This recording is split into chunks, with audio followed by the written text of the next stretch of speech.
も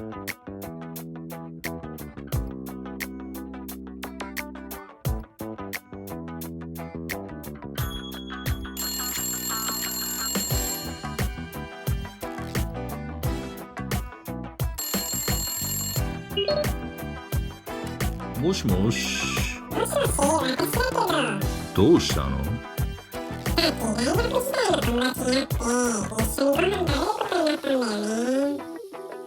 だから今日ご飯いらないわ。ごめんね。マジで？もうお好み焼き焼いちゃったよ。まあでも久々の友達とのご飯楽しんできてね。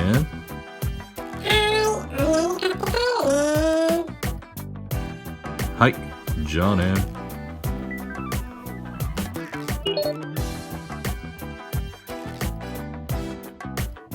マジか。お好み焼き作っちゃったけど、もったいないからな。戻しておこうかな。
はい、いかがだったでしょうか。今回は作ったお好み焼きを元に戻してみました。